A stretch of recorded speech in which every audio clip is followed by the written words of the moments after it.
Hi guys! Tapos na naman tayo sa isa nating travel destination na Bangkok. Kaya ngayon, isi-share ko ulit sa inyo kung ano yung naging itinerary at budget namin para sa trip na to. Nagstay kami ng 5 days and 4 nights sa Bangkok. And itong isi-share ko sa inyong budget at itinerary ay hindi ko sinama dito yung food at saka yung pasalubong. Kasi ito yung mga items na pwedeng magbago per person. So, kung kakain kayo sa mura, katulad ng 7-Eleven, tapos hindi naman kayo malakas kumain, syempre, maliit na yung magiging food expense nyo. Or kung hindi naman kayo bibili ng pasalubong, wala rin kayo magiging pasalubong expense. Pero huwag kayong mag-alala, bibigyan ko kayo ng idea kung magkano yung sapat na budget per meal sa Bangkok. Kung napanood nyo yung vlog series natin ng Bangkok, siguro naman alam nyo na by now na kasama ko sa entire trip si Jeward. So, yung mga expenses namin, mostly divided by 2. So, halimbawa, yung hotel, yung mga grab fares namin, and other expenses. You also have to note, guys, na yung expenses na nakalagay dito sa ipapakita ko sa inyo ay pwede nyo pang mapababa. Kasi, yung ginamit naming main mode of transportation is Grab. Samantalang pwede naman din kayong mag-commute para mas maging mura yung travel expense nyo. Sa mga gagamit naman ng Grab as their main mode of transportation, katulad namin, take note na madalas kami nakakakuha ng mga discounts sa SIM card namin kasi kapag hindi dumating yung driver nyo, within 10 minutes, makakakuha kayo ng discount coupon. So, yung mga ipapakita naming rates sa inyo, in-apply na namin dito for other fares, yung mga discount na nakuha namin. So, for day 1, yung nagastos namin is 6,280 baht or 10,048 pesos. So, yung inclusions niyan is first, yung flight namin papunta sa Thailand na in baht is 1,507 baht and in pesos, 2,411 pesos lang. One way lang yan, guys. Kung mapapansin nyo, sobrang mura. Bakit? Kasi nakuha namin yan ng piso fare ng Cebu Pacific. Actually, nag-book kami yan nung 11/11. So, pro tip guys, mag-abang kayo lagi ng mga piso fare. And usually, madaling araw yan. Siguro naghintay ako para makabook niya ng mga 3 oras, gano'n. So, sulit naman siya kasi super mura niya. Take note lang na hindi pa inclusive yan of seats and baggage. Kaya, kung makikita nyo sa second line item natin, meron kami baggage na binayaran ni Jeward na supposedly 1,200 pesos, pero dahil dalawa kaming naghati dun sa baggage, 600 pesos na lang siya or 375 baht. Then next is yung SIM card na nabili namin sa Bangkok. 350 baht siya. Ito yung only na SIM card, only data. Kasi kung maaalala nyo, nung yung una nating vlog sa Thailand, meron kaming pinagpilian na 2 SIM card. Pero yung isa, may cap kasi siya. I think 8 gig lang siya for a week. Kaya gusto namin only. Kaya itong mas mahal yung kinuha namin na 350 baht or 560 pesos. Then next, as mentioned, yung main mode of transportation namin is Grab. So nag-Grab kami papunta sa hotel. Plus, nagbayad kami ng 10 baht or 20 baht if I'm not mistaken na toll. So mura lang din yung toll nila. For reference guys, ang palitan ng peso to baht is around 1.6. So, 1 baht is equivalent to 1.6 pesos. So, ito, including yung toll, ang share ko is 150 baht kasi yung total na binayaran namin is around 300 baht. Or in pesos, 240 pesos. And then, pagdating namin sa hotel, swerte kami guys kasi yung hotel namin, hindi sila nagpa-prepaid. So, lahat ng gagastusin namin sa hotel, doon na namin binayaran. Kaya medyo malaki yung pinapalit namin doon sa Pilipinas na baht kasi lahat ng expense namin, doon na namin gagastusin sa Thailand. So, nagbayad kami for 4 nights ng hotel. And yung hotel namin, if you would remember, yun yung may bathtub, may balcony, tapos may Netflix. So, hindi ito yung pinakamurang hotel na makikita nyo sa Bangkok, definitely. Pero gusto namin to kasi walking distance lang siya sa Platinum Mall, katapat niya 7-Eleven, plus gusto namin ng bathtub. And gusto namin ng Netflix kasi yung iba, hindi nag-offer ng English channels. Pero kung gusto nyo na mas makamura pa, I'm sure guys, marami pa kayong makikita na mas mura mga hotels pa. Pero yung nagastos namin para sa hotel na to for 4 nights is 3,578 baht or 5,725 pesos. Then next, nag-grab kami papunta sa Phra Artit Port. So kung matatandaan nyo, isa sa mga una nating vlogs is Sightseeing kami sa Chao Phraya River.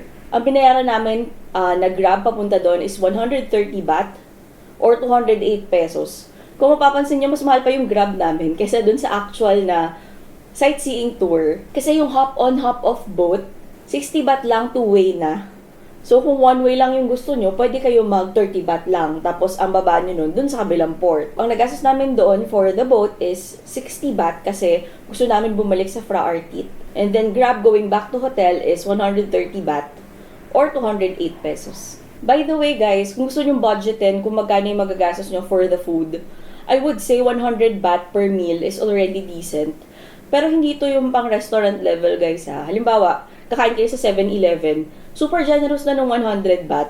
Kasi, halimbawa yung mga rice meals nila, minsan around 65, meron ka ng decent rice meal. As in, madami ng kanin yon, tapos may ulam ka pa. Tapos kung kunwari, bibili ka lang ng drinks, siguro less than 20 baht, may drinks ka na. So, may sukli ka pa. Kung gusto mo mag-dessert, meron din doon, mga ice cream nila na mura, ganyan, or ibang mga naka-sweets nila na naka-cup, ganyan.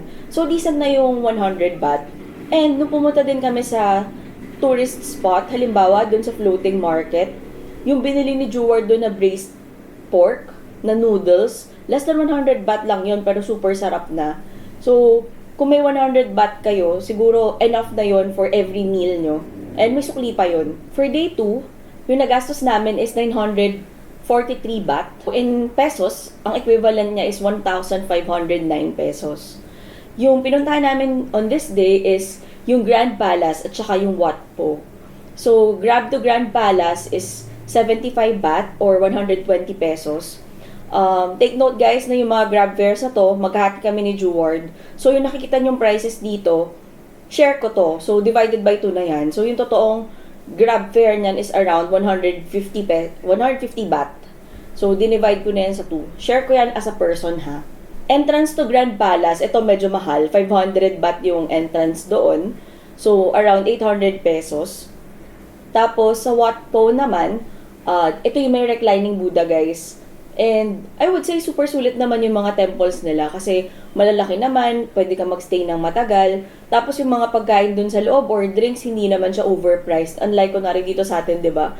Kapag mga tourist spots, sobrang mahal ng mga drinks, food, doon hindi naman, reasonably priced. So, sa Wat Po, ang ginastos namin is 200 baht or 320 pesos. Grab going back to our hotel is 58 baht or 93 pesos. Then, ito din yung day, guys, kung kailan kami nagpunta sa Siam Square. So, yung Siam Square, if you would recall, yun yung parang mukhang Korea. So, super ganda ng vibes doon. Actually, kung may babalikan kami, siguro yung Siam Square kasi very colorful, youthful yung vibes niya. So, super okay doon sa Siam Square. And, wala namang entrance doon, so, Grab lang yung ginastos namin doon. Kung gusto nyo kumain, pwede rin. Marami silang restaurants doon. Kung gusto nyo ng mga street food lang, meron din sa gilid doon kung napanood yung previous vlog natin. And then, going back to our hotel is 60 baht. So, for day 3, yung nagastos ko is 1,529 baht or 2,447 pesos. So, ito yung day kung saan tayo nag-Maeklong Railway Market at saka Ampawa Floating Market. Ang una namin ginawa is nag-grab kami papunta sa Siam Paragon kasi doon yung meet-up place ng Klook. So, yung nagastos ko para sa Grab is 75 baht or 120 pesos. And then, yung binayaran naman namin sa Klook for the Railway Market and the Floating Market combo is 1,371 baht or 2,194 pesos. So, yung kinuha namin schedule dito, if you would recall, is 11 a.m. kasi yung target namin is sunset at saka nighttime para dun sa floating market. And then, Grab going back to hotel is 83 baht or 133 pesos. For day 4, yung nagastos ko is 385 baht or 617 pesos. Ito yung araw kung saan nagpunta kami sa Chatuchak para tumingin ng mga pasalubong. So, yung Grab namin going to Chatuchak, at least yung share ko is 91 baht or 146 pesos.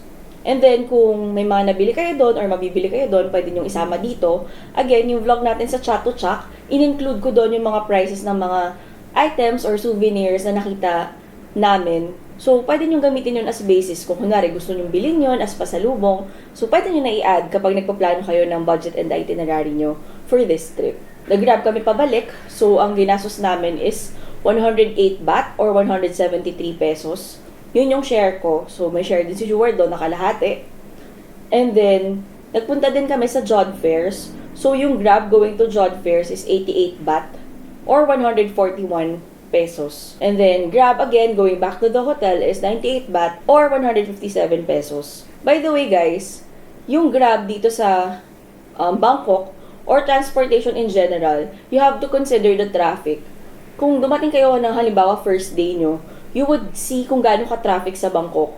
I would say minsan mas traffic pa kaysa sa Manila. So kung kunwari, nag-avail kayo ng Klook na package, tapos gagamit kayo ng Grab or taxi, kailangan nyo i-consider yung traffic. Kasi baka malate kayo dun sa meet-up place nyo. For our last day, yung nagastos ko for that day is 2,167 baht or 3,467 pesos. So, inclusive na yan nung pumunta kami sa Platinum Mall. So, if you would recall sa Bangkok Hall, which is our last vlog, ang dami namin nabili dun sa Platinum Mall on our last day.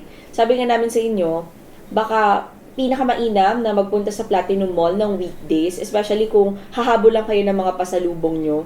Plus, agahan nyo, umaga kayo magpunta kasi meron silang morning price. Or sa atin sa Pilipino, di ba, mga buena mano. So, kapag umaga, super daling tumawad sa kanila. Tapos, usually, yung mga ibang presyo din na nakita ko, katulad ng mga elephant pants, hindi ko alam kung dahil weekday, pero parang mas maraming tigo 100 baht, which is yung standard price ng mga elephant pants. Kesa nung nagpunta kami nung una na 150 baht yung typical price. So, sa Platinum Mall, yung Grab namin is 40 baht or 64 pesos. Yun yung share ko of the bill. And then, yung Grab going back to hotel, yung naging share ko for the Grab is 45 baht or 72 pesos. And then, nag-ayos na kami ng mga gamit para makabalik kami at makapunta sa airport. So, yung Grab namin going back to the airport is 200 baht or 320 pesos. And then, yung flight to Manila, similar dun sa sinabi ko kanina, piece of fare ko yan nakuha. So, 1,507 baht yan or 2,411 pesos. And then, may baggage kami ulit na 20 kilos, 375 baht or 600 pesos. So, all in all, guys, yung nagastos namin for 5 days and 4 nights trip to Bangkok is 11,304 baht or 18,088 pesos.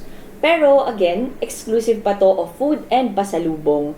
So, as mentioned kanina, kung kailangan nyo ng price, kung magkano yung mga pagkain, siguro around 100 baht is already enough para sa isang meal. As long as hindi kayo kakain sa mamahaling restaurants. Sa pasalubong naman, you can refer to the vlog na Chato Chak and yung Platinum Mall kasi yung mga vlogs na yun, nilagyan ko ng prices. So, kung meron kayo magustuhan na pasalubong na dadalhin nyo pa uwi, pwede nyo yun yung i-consider nyo para sa budget nyo. Sana nakatulong tong video na to sa inyo, guys. Kung may mga tanong kayo, comment lang kayo sa baba. See you on our next vlog. Bye-bye!